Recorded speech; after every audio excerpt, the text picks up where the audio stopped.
Jerome Washington pushed his cleaning cart down the dark hallway of Kepler Station. The wheels squeaked loudly in the empty corridor. 3 months had passed since the war ended, but the smell of burnt metal and death still hung in the air like a bad dream that wouldn't go away. Most of the cleanup crews refused to work in this section. They said it gave them nightmares. Too many people had died here when the aliens fought each other. The diplomatic quarter looked like a graveyard now, with twisted metal beams and broken glass everywhere. Jerome didn't mind the quiet. After losing his job at the Detroit shipyard, this work on the space station paid well enough to send money back to his sister and her kids. The other workers thought he was crazy for taking the night shift, but Jerome had always been different. While everyone else ran from problems, he walked toward them. His flashlight cut through the darkness as he moved deeper into the damaged section. The station's power grid was still unreliable here. Sometimes the lights worked, sometimes they didn't. Tonight was one of the bad nights. That's when he heard it. A soft crying sound echoed from somewhere ahead. Jerome stopped pushing his cart and listened carefully. At first, he thought it might be the wind moving through the broken walls. But the sound came again, weaker this time. It was definitely crying. Jerome followed the sound down a side corridor he had never cleaned before. His flashlight beam moved across collapsed ceiling panels and scattered debris. The crying got louder as he walked. Whatever was making that noise was in pain and getting weaker. He found the source behind a fallen support beam that had crashed down during the final battle. Jerome had to squeeze between 2 twisted metal plates to reach it. His work uniform tore on a sharp edge, but he didn't care. There, lying on a bed of broken glass and dust, was a baby. Jerome's breath caught in his throat. The infant was small, maybe 6 months old, but definitely not human. Its skin was a deep purple color with silver markings that seemed to shimmer in the flashlight beam. The baby's eyes were large and completely black, like looking into deep space. The child was barely breathing. Its tiny chest moved up and down so slowly that Jerome thought it might stop at any moment. Dried blood stained its clothes, and one of its small arms hung at an odd angle. Jerome had seen plenty of alien species during his 2 years on the station. The Zephyrians were tall and purple like this baby, but they had different markings. The Voidborn had silver skin and black eyes, but they were much larger. This child looked like a mix of both species. Any reasonable person would have called station security. The War Crimes Tribunal was still hunting for evidence of illegal genetic experiments. Harboring alien refugees was against 3 different treaties. Jerome could lose his job, his citizenship, maybe even his freedom. But all Jerome saw was a dying baby. He had lost his own son 5 years ago in a hover car accident. Little Marcus had been the same size as this alien child when the drunk driver ran the red light. Jerome still woke up some nights hearing his boy cry for help. Without thinking, Jerome took off his work jacket and carefully wrapped it around the alien infant. The baby's skin felt cold, almost like touching metal. As soon as Jerome picked it up, the crying stopped. Those large black eyes focused on his face with surprising intelligence. "Sure, it's okay little one," Jerome whispered. "I've got you now." Getting back to his quarters without being seen took careful planning. Jerome hid the baby in his cleaning cart under a pile of dirty towels. The child stayed perfectly quiet, as if it understood the danger. Station security made their rounds every 30 minutes, and Jerome timed his movements between their patrols. His room in the maintenance level was small and cramped, but it had everything he needed. Jerome cleared off his workbench and made a soft bed using spare blankets. The baby's breathing was getting stronger, but it still looked terribly weak. Jerome had no idea what alien babies ate or how to take care of them. He tried giving it some of his own food, but the child couldn't swallow solid pieces. Water seemed to help a little, but clearly wasn't enough. As he sat watching the baby sleep, Jerome noticed something strange. The silver markings on its skin seemed to pulse with a faint light. And where the child had been bleeding before, the wounds were starting to close on their own. "What are you, little one?" Jerome asked softly. The baby's eyes opened and looked directly at him.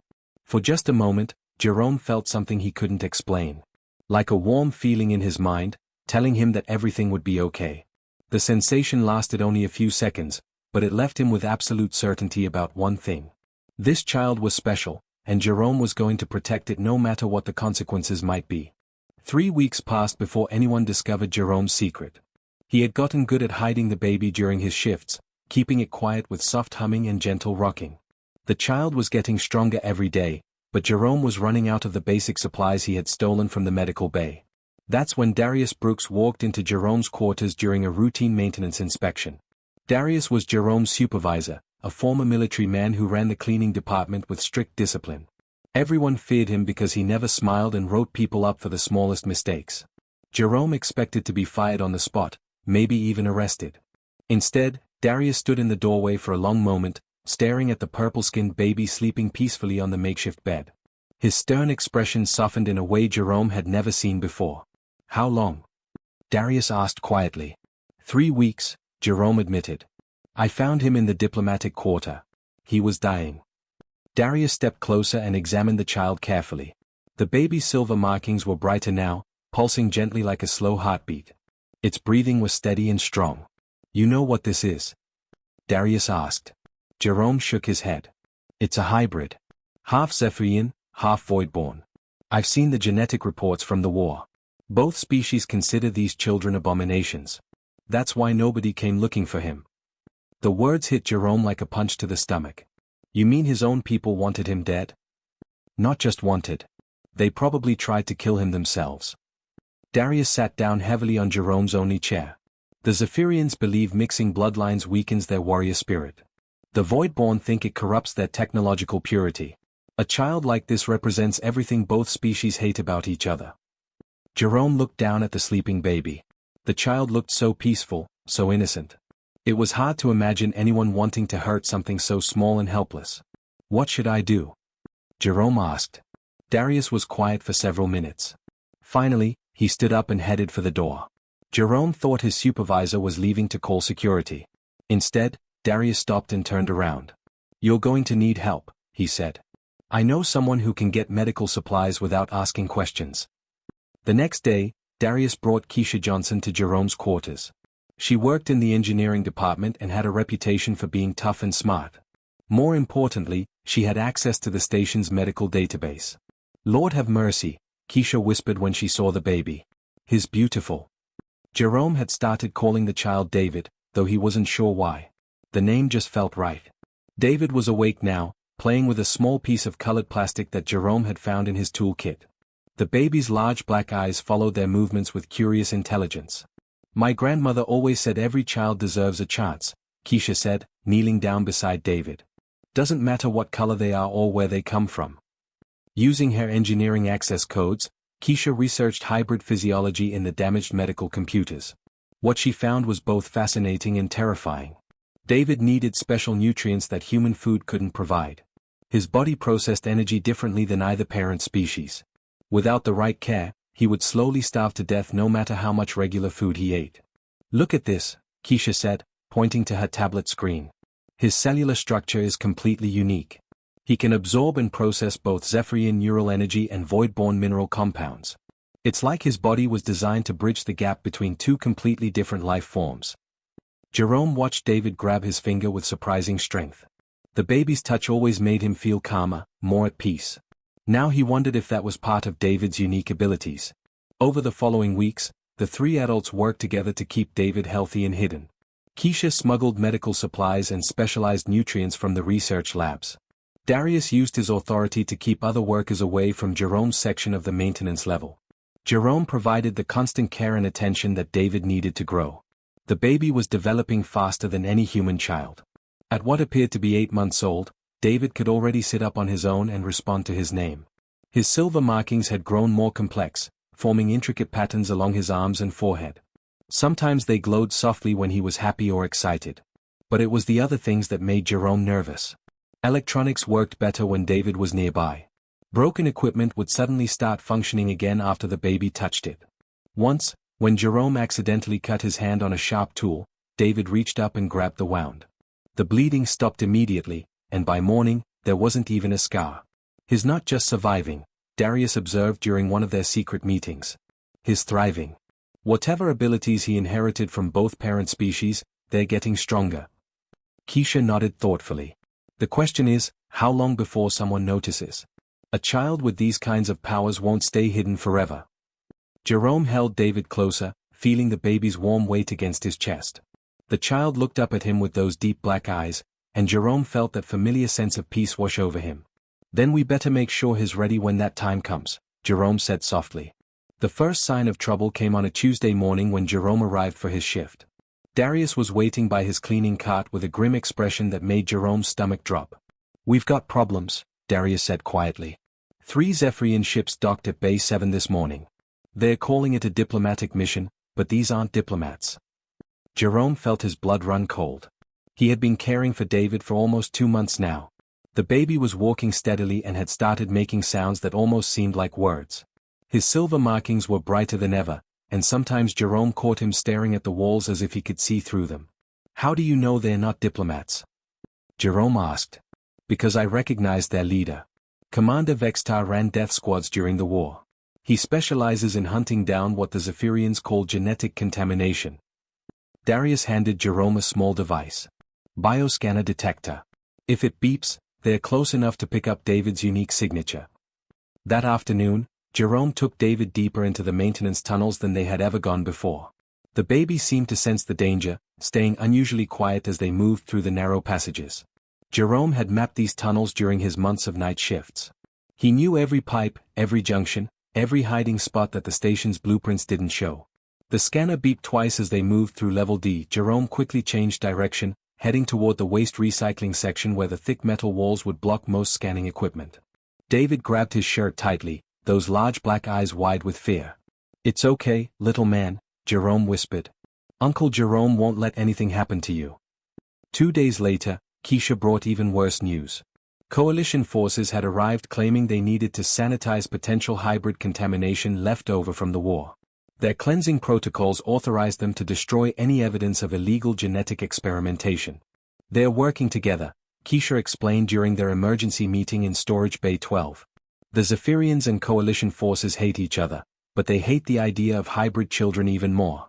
They've agreed to cooperate until every mixed blood child is eliminated." Jerome looked down at David, who was playing with a small tool from Jerome's kit. The baby had learned to make it glow by touching it with his tiny fingers. Such an innocent game, but to the aliens hunting him, it would be proof of dangerous abilities that couldn't be allowed to exist. "How many teams are searching?" Jerome asked. "At least 6. They're being systematic, checking every level, every room. Darius is trying to slow them down with fake maintenance emergencies, but it's only buying us time." The hunt intensified over the next week. Jerome moved David through the tunnels constantly, never staying in one place for more than a few hours. He had memorized the patrol schedules and knew how to avoid the main corridors during shift changes. But the bioscanners were getting more sophisticated, and the search teams were learning the station's layout. On Friday night, everything went wrong.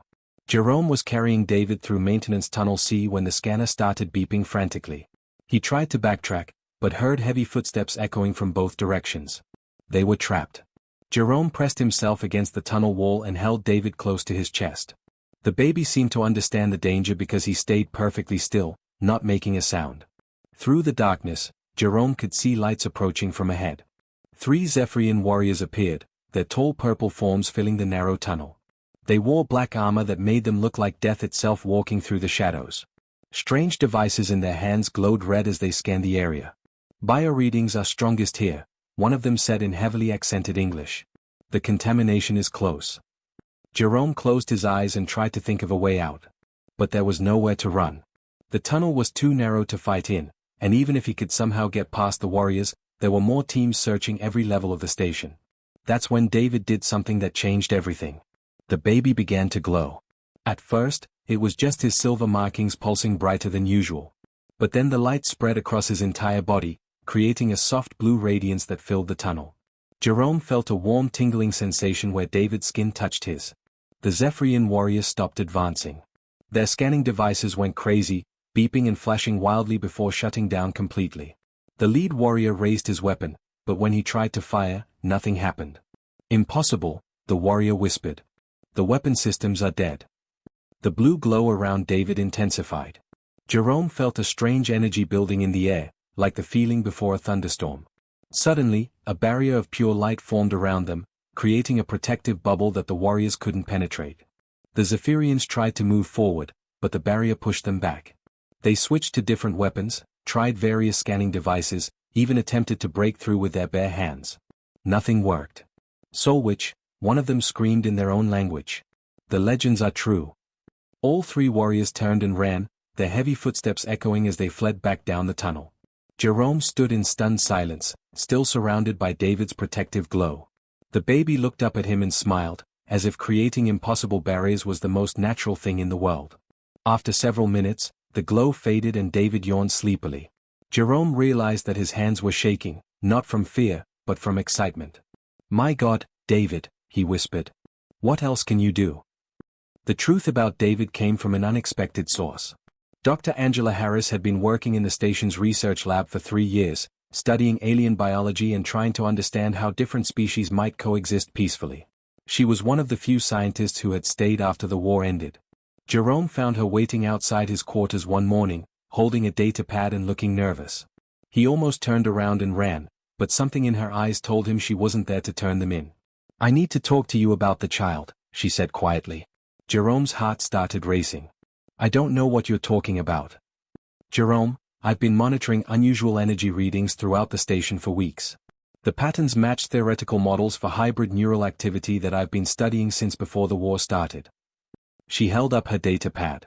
"I know you're hiding a mixed-blood child, and I think I know why both species want him dead." Against his better judgment, Jerome let her into his quarters. David was awake, sitting on his blanket and playing with a broken communication device that Jerome had found in the garbage. As they watched, the baby touched the device with his small fingers, and it suddenly came to life with a soft beeping sound. Dr. Harris knelt down and carefully took some readings with her scanner. Her face went pale as she read the results. "This is incredible," she whispered. "His neural pathways are completely unique. Look at this, he can interface with both Zephyrian biotechnology and void-born quantum systems. His brain is literally wired to understand and control technology from both species." "What does that mean?" Jerome asked. "It means he represents everything they fear most. For centuries, both species have believed they're completely incompatible. Their entire cultures are built on the idea that they're too different to ever work together. David proves that's a lie." Dr. Harris showed Jerome her research data. David's cellular structure could adapt to different environments instantly.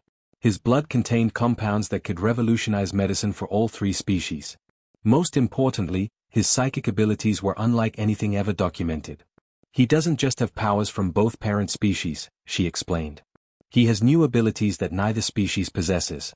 The energy barriers, the healing touch, the way he can make broken technology work, these are completely original traits that emerge from the genetic combination." Jerome watched David successfully repair a second broken device, this one a Zephyrian data recorder that had been damaged in the war.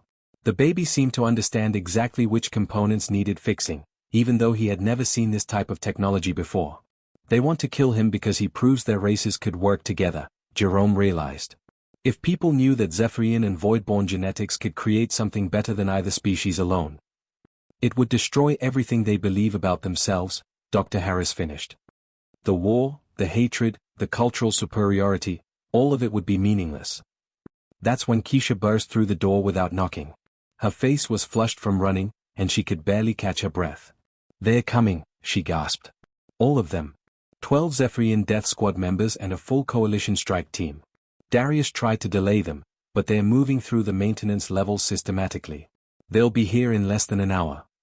Jerome looked around his small quarters, then at David, who was looking back at him with those deep black eyes that seemed to understand everything. Running was no longer an option. They had been discovered, and there was nowhere left to hide on the station.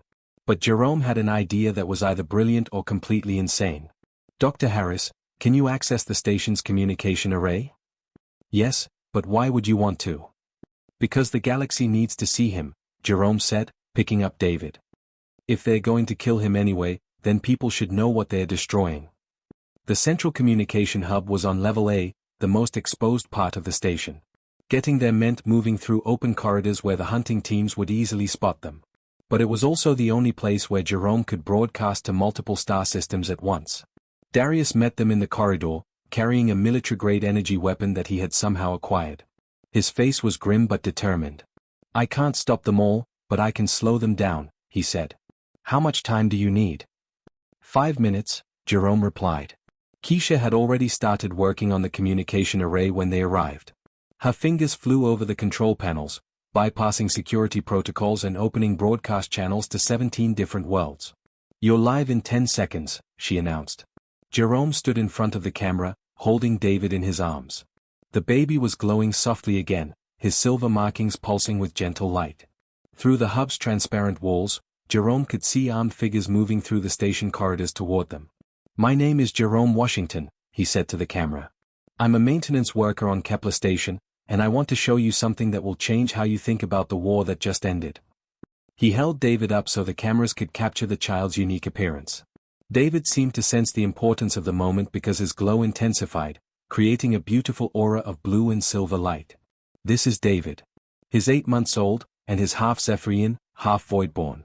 Both species want him dead because he proves their races aren't enemies, they are family. The sound of weapons fire echoed through the corridor outside. Darius was keeping his promise, buying them precious time.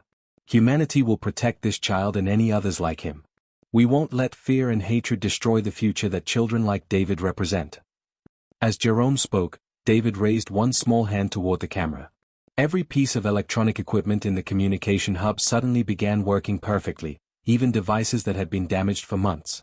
The broadcast signal strengthened, reaching further into space than it had ever gone before. "This is our stand," Jerome concluded. "This is our choice." The broadcast reached 17 worlds within 36 hours, but the response came much faster than anyone expected. Within 6 hours, emergency transmissions were flooding Kepler Station from across human space. Jerome's message had touched something deep in the human spirit that had been sleeping since the war ended. The first call came from Detroit, Jerome's hometown. A maintenance worker named Tyrone Miller contacted the station directly, his voice shaking with emotion as he spoke. "I've been hiding a little girl for 2 years," he admitted over the communication channel. "She's half human, half Zephyrian. Her mother died giving birth during the bombing of the medical district. I couldn't just leave her there to die." More calls followed. A teacher in Chicago named Monica Davis had been secretly caring for 3 hybrid children in her apartment, telling her neighbors they were war orphans. A ship mechanic on Mars colony called Robert Thompson revealed he had twin toddlers who were part voidborn, part human, living in his workshop. "I thought I was the only one," Monica said during her transmission. "I thought I was crazy for risking everything to save children that weren't even human." Jerome listened to these stories while holding David in the communication hub. The baby had grown stronger since the broadcast, his abilities more focused and controlled. When the Zephyrian and Coalition forces had finally breached the hub, they found all their weapons completely useless. David's protective barrier had expanded to cover the entire level, and nothing they tried could penetrate it. Dr. Harris documented everything in her reports to Earth Command. The energy readings David produced during the standoff exceeded anything in the scientific literature. More importantly, his abilities seemed to be growing more sophisticated each day. "It's not just power," she explained to Jerome as they watched David play with other station children who had started visiting. "It's intelligence. He's learning to use his abilities in precise ways. Watch this." David was sitting with a young human girl who had scraped her knee during playtime. Instead of healing the wound instantly like he used to do, the baby carefully touched different parts of the injury in a specific sequence. The healing happened slowly, naturally, leaving the child with just a small band mark instead of perfect skin. "He's learned to be subtle," Dr. Harris observed. "He understands that obvious miracles scare people, so he makes his healing look more normal." The political response took longer to develop, but it was dramatic when it finally came. Earth's president addressed the United Nations 3 days after Jerome's broadcast, with David's image displayed on the screen behind her. "For too long, we've let others define what peace looks like," she said. "Today, we choose to define it ourselves. Earth hereby declares itself a sanctuary world for all hybrid children, regardless of their genetic heritage." The alien governments reacted with predictable outrage. Zephyrian war councils demanded that Earth surrender all hybrid children for immediate termination. The coalition threatened economic sanctions and possible military action. Both species insisted that humanity was interfering in internal alien affairs. But something unexpected happened. The broadcast hadn't just reached human worlds. Alien civilians had seen it too, and many were asking uncomfortable questions about why their governments wanted to kill babies. A group of Zephyrian scientists published a research paper proving that hybrid children posed no threat to genetic purity. Void-born philosophers wrote essays questioning whether technological superiority was worth the murder of innocents. Even some military leaders on both sides began speaking out against the hybrid elimination programs.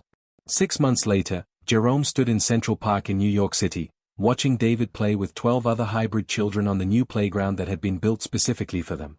The boy was walking confidently now, chattering in a mixture of English, Zephyrian, and Voidborn languages that the translation computers were still trying to understand.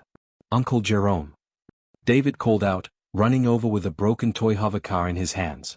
"Fix it." Jerome smiled and took the toy. "You know you can fix this yourself, little man." David giggled and shook his head. "More fun when you help." The boy placed his small hands over Jerome's larger ones, and together they guided the repair process.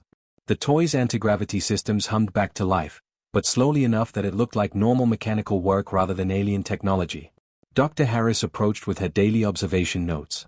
She had become David's official guardian and researcher, documenting his development for the scientific community.